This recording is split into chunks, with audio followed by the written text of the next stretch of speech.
You know, there's a respiratory virus out there you've probably never even heard of, but it's a huge silent threat. Today, we're diving into something called human metapneumovirus, or HMPV, and we're going to break down some new research that shows exactly why one country needs to get ready for its arrival, and fast. So picture this. A respiratory virus is surging across Asia. But what makes this story so urgent, so critical, is how a very specific set of circumstances puts one nation, Bangladesh, in a uniquely vulnerable spot. Let's take a look at how this whole thing unfolded. And the speed? Wow. The speed of its spread is just staggering. It starts in late 2024 with a big surge in China. By early January, it's already in neighboring India. And then, just a week later, bam, it's confirmed in Bangladesh. That timeline? It just goes to show how little warning a country might get before a threat is right on its doorstep. All of this rapid spread, it really brings us to the most basic question of all. What is this virus? Let's get to know HMPV a little better. Okay, so human metapneumovirus, HMPV for short, was first identified back in 2001. It's a respiratory pathogen, but here's the crucial part. It doesn't hit everyone equally. The very young, we're talking little kids, and the elderly are the ones who are most vulnerable to getting really, really sick from it. So how do you even know if you have it? Well, that's the thing. Take a look at this. The symptoms of HMPV, fever, cough, shortness of breath, are pretty much identical to more familiar viruses like the flu or RSV. You literally can't tell the difference just by looking at someone, which makes it incredibly hard to diagnose without very specific tests.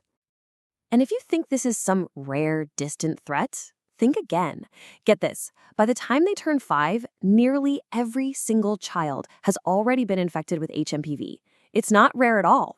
It's everywhere, basically just hiding in plain sight. And here is the biggest challenge, the real kicker. Even though it's so widespread, we have no approved vaccines for it, no specific antiviral drugs to treat it, nothing. This means the entire burden falls on prevention and having a healthcare system that's ready to handle the outbreaks. So, this lack of vaccines or treatments, it brings us right back to Bangladesh. What is it about the situation there that makes the country so uniquely vulnerable to this specific virus? It's really what you'd call a perfect storm of risk factors.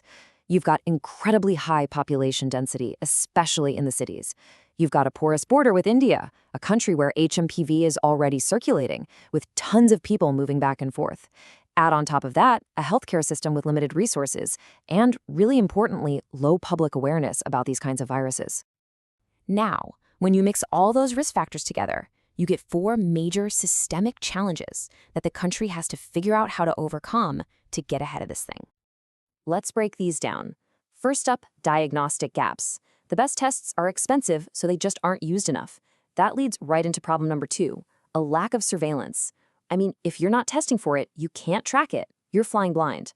Third, public awareness is low, so people just think, oh, it's a bad cold or the flu, and they don't get the care they need.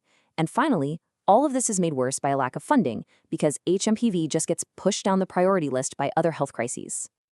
The research paper we're looking at really nails it with this quote. It says, the actual burden is likely underestimated. In other words, the problem is almost certainly way bigger than the official numbers show. We're just seeing the tip of the iceberg. Okay, but this isn't just about pointing out all the problems. It's about finding solutions. The research actually lays out a super clear blueprint for how to prepare, turning all these challenges into a concrete, actionable plan. So here it is, a 5-point strategy. Step 1, you have to establish a national surveillance program. You need to know what's out there to spot trends early. Step 2, partner up with global health groups like the WHO to bring in expertise and resources. Step 3 is all about building capacity on the ground, training healthcare workers, upgrading labs. Step 4, launch massive public awareness campaigns about basic stuff like hygiene and prevention.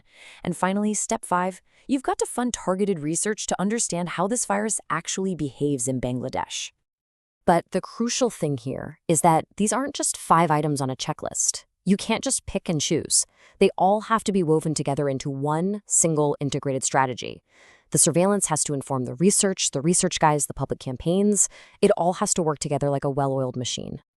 And this is why this whole thing matters so much, even beyond this one virus. By building the systems to handle a forgotten threat like HMPV, you're not just preparing for HMPV, You're building a stronger, more resilient public health system that's just plain better prepared to handle whatever epidemic comes next. Which leaves us with one final, really big question to think about. We spent so much time focusing on the big, explosive outbreaks.